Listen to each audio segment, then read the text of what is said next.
సంవత్సరాల తరబడి ఎన్ని మందులు వాడినా మీ మోకాల నొప్పులు తగ్గట్లేదా? ప్రాణ పెయిన్ క్లినిక్ లో అత్యాధునిక చికిత్స. విజయవాడలోని కనకదుర్గమ్మ భక్తులకు సువర్ణ అవకాశం. శ్రావణ మాసం సందర్భంగా విశేష పూజలు. ఈ నెల 23న ఉచిత సామూహిక వరలక్ష్మి వ్రతాలు. ఒక్కో బ్యాచ్కు 500 మందికి మాత్రమే అనుమతి. దరఖాస్తులను స్వీకరిస్తున్న ఆలయ అధికారులు. విజయవాడ ఇంద్రకీలాద్రిపై కొలువైన కనకదుర్గమ్మ భక్తులకు సువర్ణ అవకాశం. ఆగస్టు 16న వరలక్ష్మి వ్రతం సందర్భంగా అమ్మవారు వరలక్ష్మీదేవిగా అవతరించనున్నారు. ఇందులో భాగంగా భక్తులకు ఉచిత సామూహిక వరలక్ష్మి వ్రత కార్యక్రమాన్ని నిర్వహించనున్నారు. ఇందుకోసం భక్తుల నుంచి దరఖాస్తులు కూడా స్వీకరిస్తున్నారు. రెండో శుక్రవారం కావడంతో కనకదుర్గమ్మ అమ్మవారిని వరలక్ష్మీదేవిగా అలంకరిస్తారు. వీటితో పాటు ఈ నెల 15 నుంచి 20 వరకు పవిత్రోత్సవాలు కూడా నిర్వహించనున్నారు.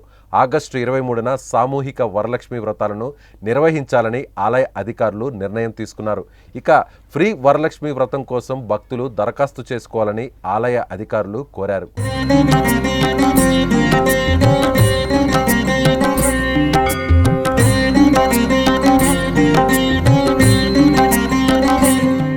ఈ నెల 23న సామూహిక వరలక్ష్మి వ్రతాన్ని నిర్వహించనున్నారు. ఇక ఆ రోజు ఉదయం 7 గంటల నుంచి 9 గంటల వరకు ఆర్జిత సేవా టికెట్ 1500తో కొన్నవారికి వ్రతం నిర్వహిస్తారు. అనంతరం ఉదయం 10 గంటల నుంచి 11 గంటల 30 నిమిషాల వరకు తెల్ల రేషన్ కార్డు కలిగి ఉన్న వారికి ముందుగా ఫ్రీ వరలక్ష్మి వ్రతాన్ని అప్లై చేసుకున్న వారికి మాత్రమే వరలక్ష్మి వ్రతాన్ని నిర్వహిస్తారు.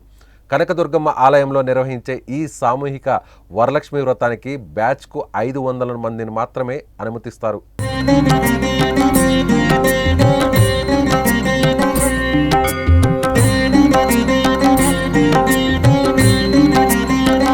ఆగస్టు 17 నుంచి 21 వరకు ఉచిత వరలక్ష్మి వ్రతం నిర్వహించనున్నారు.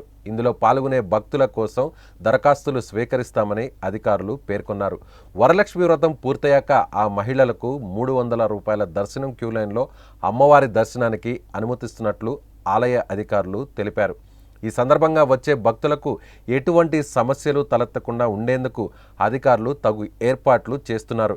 వీటితో పాటు దుర్గమ్మ కొండపై ఆగస్టు 17 నుంచి 20 వరకు పవిత్రోత్సవాలు కూడా జరగనున్నాయి.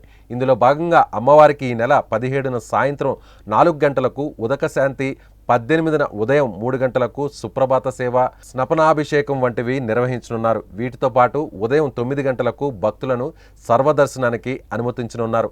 ఆగస్టు 19న మండపారాధన, మూలమంత్ర వాహనాలు, వేద పారాయణాలు, హారతి, మంత్ర పుష్పం వంటి కార్యక్రమాలు ఉంటాయి. అలాగే ఈ నెల 20న ఉదయం 10 గంటల 30 నిమిషాలకు పూర్ణాహుతి, కలశోద్వాసనతో పవిత్రోత్సవాలు ముగించనున్నారు. భక్తులు ఈ విశేష పూజా కార్యక్రమాల్లో పాల్గొనాలని ఆలయ అధికారులు తెలిపారు.